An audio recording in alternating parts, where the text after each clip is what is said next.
கர்த்தருடைய நாமத்துக்கு மகிமை உண்டாவதாக. அருமையான இந்த நாளில் கூட தேவனுடைய வார்த்தைக்கு நேராக நம்ம கடந்து போகலாம். மத்தேயு எழுதின சுவிசேஷ புத்தகம் 9ஆம் அதிகாரத்தை எடுத்துக்கொள்ளலாம். அப்பொழுது அவர் படவிலே ஏறி இக்கரைப்பட்டு தம்முடைய பட்டணத்துக்கு வந்தார். அங்கே படுக்கையிலே கிடந்த ஒரு திமிர்வாதக்காரனை அவரிடத்தில் கொண்டு வந்தார்கள். இயேசு அவருடைய விசுவாசத்தை கண்டு திமிர்வாதக்காரனை நோக்கி, மகனே, திடன்கொள், உன் பாவங்கள் உனக்கு மன்னிக்கப்பட்டது என்றார். கண்களை மூடி நாம் ஜெபிக்கலாம். எங்கள் தகப்பனே, எங்கள் ஆண்டவரே, அருமையான அந்த நாளில் கூட இந்த வார்த்தை தியானிக்கும்படியான ஒரு நல்ல ஒரு வாய்ப்பை கொடுத்தபடினாலே ஸ்தோத்திரிக்கிறோம். இந்த பகுதியில் என் தேவன் அப்பா, உம்முடைய அப்பா அற்புதங்களையும் உம்முடைய வல்லமைகளும் உம்முடைய பிள்ளைகள் மத்தியில் வெளிப்படும்படியாக நாங்கள் ஜெபிக்கிறோம். இயேசு கிறிஸ்து நாமத்தினால துதிக்கிறோம் எங்கள் ஜீவனுள்ள நல்ல பிதாவே, ஆமென். அப்பொழுது அவர் படவிலே ஏறி இக்கரைப்பட்டு தம்முடைய பட்டணத்துக்கு வந்தார். இயேசு சாமி அவருடைய அந்த ஊழியத்தில் அவருடைய கருசனை என்பது தாம் வாழ்கிற இடத்துல, தாம் பிறந்த வளர்ந்த இடத்துல மேலே கூட அவருடைய அன்பு, அவருடைய தாகம் மாறலை. அவர் அநேக பட்டணங்களில் கிராமங்களில் கடந்து போனாலும் கூட அவருடைய நினைவு தாம் இருந்த இடங்களில் மேலே அதிக கவனம் உடையவராக இருக்கிறார். காரணம், அவருடைய பிள்ளைகளாக யாவரும் இருக்க வேண்டும் என்பது அவருடைய அனாதி தீர்மானமாக இருக்கிறது. அவர் அந்த இடத்துல வருகிற பொழுது அவரை பார்த்த உடனே அவரை பற்றி கேள்விப்பட்டவர்கள், இயேசுவை குறித்து கேள்விப்பட்ட உடனே அவர்கள் என்ன பண்ணுறாங்க, அவருடைய வல்லமைக்கு, அவருடைய அற்புதத்துக்கு, அவர் செய்கிற நன்மையை பார்த்தவர்கள் உடனடியாக அவங்க என்ன பண்ணுறாங்க, ஏதாவது ஒரு விஷயத்தை செய்யணுமே, ஏதாவது ஒரு பலனை நம்ம சார்ந்தவங்க, நம்ம அருகாமையில் இருக்கிறவங்க ஒரு நன்மையை பெற்றுக்கொள்ளணுமென்ற ஒரு ஆர்வத்தோடு கூட ஒரு திமிர்வாதக்காரனை கொண்டு வந்து இயேசுவிடத்தில் கொடுக்குறாங்க. அது எப்படிப்பட்டதாக இருக்குது அப்படின்னா, அது ரொம்ப ஒரு கிரிட்டிக்கலான ஒரு சூழ்நிலையாக இருக்குது. இயேசு இருக்கிற இடத்துல பார்த்திங்கன்னா அதிகமான கூட்டம் இருக்குது, நெரிசல் இருக்கிறது. ஏன்னா எனக்கு முதலாவது என்ன வேணும், எனக்கு ஒரு நன்மை பெற்றுக்கணும், நான் நல்லா இருக்கணும், என்னுடைய குடும்பம் நல்லா இருக்கும், என்னுடைய சார்ந்தவர் நல்லா இருக்குன்ற அந்த எண்ணத்தோடு கூட ஜனங்கள் அதிகமாக கூடி இருக்கிறாங்க. நெருக்கப்பட்ட ஒரு சூழ்நிலையில் அவங்க இருக்கிறபடினாலே அந்த திமிர்வாதக்காரனை எப்படி கடவுளிடத்தில் கொண்டு வராங்க அப்படின்னு பார்க்கும்போது, அங்கே படுக்கையில் கிடந்த ஒரு திமிர்வாதக்காரனை அவரிடத்தில் கொண்டு வந்தார்கள். இயேசு அவர்களுடைய விசுவாசத்தை கண்டு திமிர்வாதக்காரனை நோக்கி, மகனே, திடன்கொள், உன் பாவங்கள் உனக்கு மன்னிக்கப்பட்டது என்றார். பாருங்க, வேறு புத்தகத்தில் வாசிக்கும் போது அந்த திமிர்வாதக்காரனை அந்த வீட்டு கூரையை பிடிச்சு இறக்கி கடவுட்டத்தில் வந்து கொண்டு வராங்க.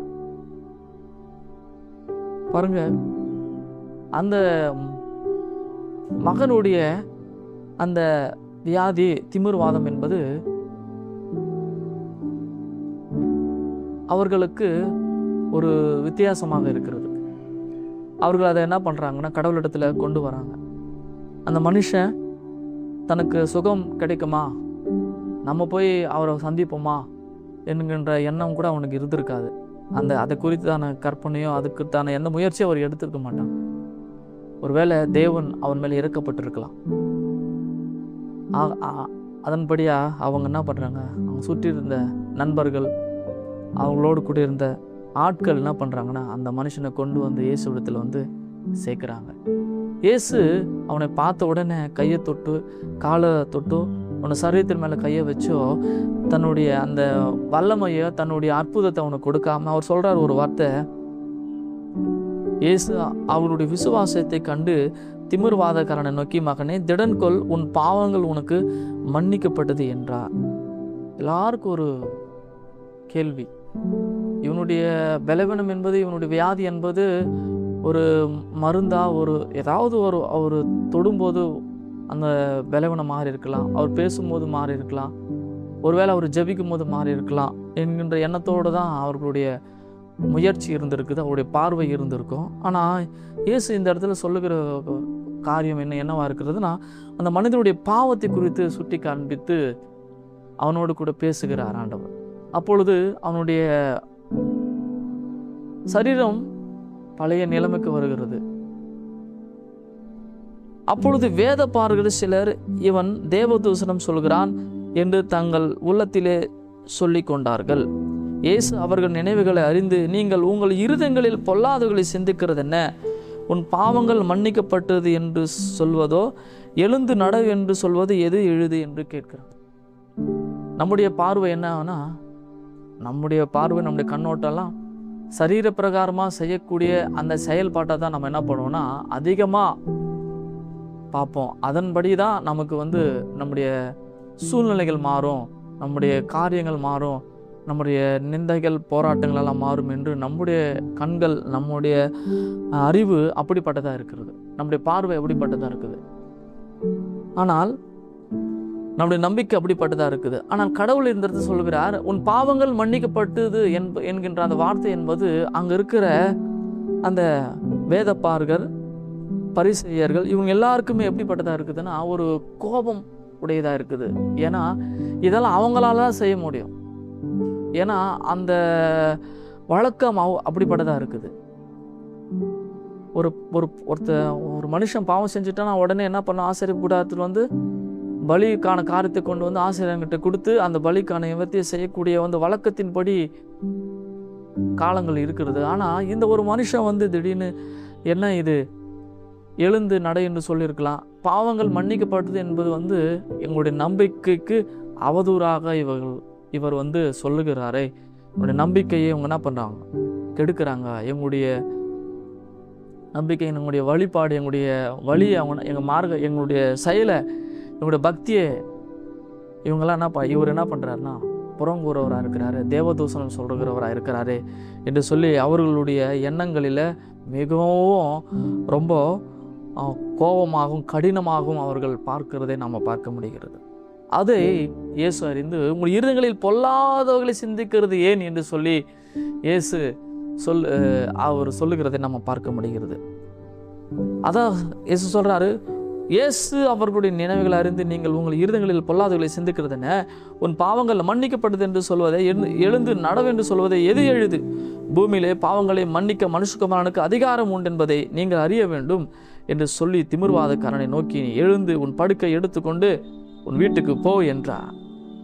இயேசு கிறிஸ்துனுடைய வேலை, இயேசுடைய வேலை என்ன, அவருடைய திட்டம் என்ன என்பதை அவர் சரியா இந்த இடத்துல அவர் சொல்லுகிறார். மனுஷகுமாரன் பாவங்களை மன்னிப்பதற்காக தான் இந்த பூமியில் வந்தார். அந்த திட்டத்தை தான் அவர் செய்திருக்கிறார். அந்த நோக்கத்தை தான் செயல்படுத்தியிருக்கிறார். ஆனால் உலக ஜனங்கள் அதை அவமதிக்கிறாங்க,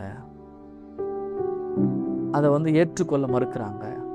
காரணம் என்னன்னா, அது அவங்களுடைய நம்பிக்கை, அவங்களுடைய மதத்தை சீரழிப்பதாக அவர் நினைக்கிறாங்க. இயேசுவை ஒரு கலிலேயா நாட்டிலிருந்து வந்தவர், ஒரு சமாரியா நாட்டிலிருந்து வந்தவர், ஒரு தச்சன் வீட்டில் பிறந்தவர், ஒரு சராசரி நம்மை போலதான் அவருடைய பிறப்பு அப்படின்ற ஒரு கண்ணோட்டத்தோடு கூட இந்த யூதர்கள் பார்க்குறாங்க. இவர் யூதருக்கு ராஜா என்கின்ற ஒரு அறிவு, அந்த மன தெளிவு, அந்த மன கண்கள் அவர்களுக்கு இல்லாமல் போகுது. அதை இயேசு மிக வன்மையாக கண்டிக்கிறார். அப்போது மனிதர்களாக இருக்கிற, கடவுளுடைய பிள்ளையாக இருக்கிற நம்மளும் கடவுளை என்ன பண்ணக்கூடாது, மறைக்கக்கூடாது. ஜனங்கள் மத்தியில் கடவுளை என்ன பண்ணக்கூடாது, அவமதிக்கக்கூடாது. முதலாவது இயேசுவை ஜனங்களுக்கு நம்ம காண்பிக்க வேண்டும். யார் என்பதை நம்ம காண்பிக்க வேண்டும். நீங்களும் நம்ம சொல்கிறது எல்லாமே இயேசு.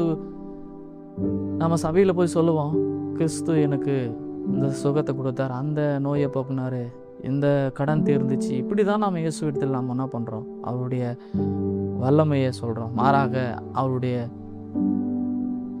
அர்ப்பணிப்பை நம்ம சொல்லணும். அவருடைய டெடிகேஷன் என்ன, அவர் இந்த உலகத்துக்கு என்னவா தோன்றினார், இந்த உலகத்துக்கு என்னவா தோன்றி வந்தார், எதையா அந்த உலகத்தில் கொடுத்தார் என்பதை குறித்து நாம் மிகவும் அழுத்தம் திருத்தமாக சொல்லி அவருடைய அன்பை இந்த உலகத்தில் இருக்கிற ஜனங்களுக்கு நாம் சொல்ல வேண்டியது நம்முடைய கடமையாக இருக்குது. இயேசு தான் அதை சொல்கிறாரு, பூமியிலே பாவங்களை மன்னிக்க மனுஷகுமாரனுக்கு அதிகாரம் உண்டு. அந்த கடவுளை நாம் வணங்கி கொண்டிருக்கிறோம், அனுசரித்து கொண்டிருக்கிறோம், விசுவாசித்து கொண்டிருக்கிறோம், நம்பிக்கை கொண்டிருக்கிறோம். நம்மளுடைய பாவங்கள் மன்னிக்கப்பட்டது, உங்களுடைய பாவங்கள் மன்னிக்கப்பட்டது, என்னுடைய பாவங்கள் மன்னிக்கப்பட்டது. அவர் விசுவாசிக்கிற யாருடைய பாவங்களும் மன்னிக்கப்பட்டது என்பதை நாம் முதலாவது அறிந்து கொள்ள வேண்டும். ஏன்னா கிறிஸ்து தான் அந்த உலகத்துக்கு இரட்சகர், இயேசு தான் அந்த உலகத்தினுடைய கடவுள். கர்த்ததாமே இந்த வார்த்தையோடு கூட நம்மளை ஆசீர்வதிப்பாராக. கண்களை மூடி ஜெபிக்கலாம். எங்களை நேசிக்கிற நல்ல தகப்பனே, அருமையான இந்த நாளில் ஆண்டவர் அப்பா, இந்த உலகத்துக்கு வந்த நோக்கத்தை கர்த்த நீர் எங்கள் மத்தியில் ஆண்டவரே நிறைவேற்றி அதை நாங்கள் கை கொள்ளும்படி எங்களை உடைய பிள்ளைகளாக இந்த உலகத்தில் வைத்து விட்டு கடந்து போயிருக்கிறேன். நீர் மீண்டும் வரப்போவதற்காக நன்றி செலுத்துகிறோம். நீர் வந்து எங்களை யாவரையும் உங்களுடைய பிள்ளையாக அணைத்து கொண்டதற்காக நன்றி செலுத்துகிறோம். இயேசு கிறிஸ்து நாமத்தை நான் துதிக்கிறோம் எங்கள் ஜீவனுள்ள நல்ல பிதாவே, ஆமென்.